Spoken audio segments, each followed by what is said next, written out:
East Godavari జిల్లాలోని కోటిపల్లి అనే గ్రామం ఉన్నది. చరిత్రలో అద్భుతాలు దాగి ఉన్నాయి. ఇక్కడ ఉన్నది ఒక రహస్యమైన ఆలయం, శ్రీ ఛాయా సోమేశ్వర ఆలయం. ఈ ఆలయంలో ఉన్న శివలింగం మీద పడే రహస్యమైన నీడ వందల ఏళ్లుగా శాస్త్రవేత్తలకే చిక్కని పజిల్గా మారింది.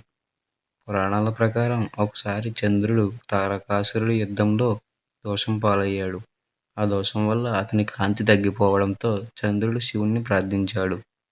శివుడు చంద్రునికి క్షమించి ఇక్కడే స్వరూపం ధరించి చంద్రచూడేశ్వరుడిగా వెలిశాడు. అందుకే ఈ స్థలానికి సోమేశ్వర క్షేత్రం అని పిలుస్తారు. సోమ అంటే చంద్రుడు, ఈశ్వరుడు అంటే శివుడు. ఇద్దరూ కలిసి శక్తి ఇక్కడే ప్రత్యక్షమైంది. ఇక్కడ ప్రధాన విశేషం ఏమిటంటే శివలింగం మీద ఎప్పుడూ ఒక మిస్టీరియస్ నీడ కనిపిస్తుంది.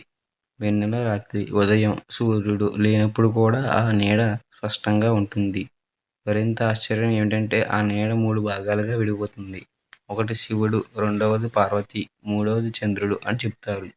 ఇది శాస్త్రవేత్తలు కూడా వివరించలేని అద్భుతం. ఎందుకంటే ఆ నీడకు దారి అయ్యే దీపం, కాంతి మూలం ఏదీ లేదు. శివలింగం పక్కన ఉన్న చిన్న గుహ ఉంది. దానిలో ఎప్పుడూ చల్లని గాలి వస్తూనే ఉంటుంది. ఆ గుహలో వెండి కాంతులు రాత్రిపూట కనిపిస్తాయని స్థానికులు చెబుతారు. ఆలయాన్ని నిర్మించిన రాళ్లపై చిన్న చిన్న జ్యోతిర్మయ బిందువులు రాత్రి మెరుస్తాయి. ప్రతి సంవత్సరం కార్తీక పౌర్ణమి రోజున ఆ ఛాయ 3 రంగుల్లోకి మారుతుంది: నీలం, బంగారం, ఎరుపు. ఇది శివ, శక్తి, సోమ త్రివేణి అని భావిస్తారు.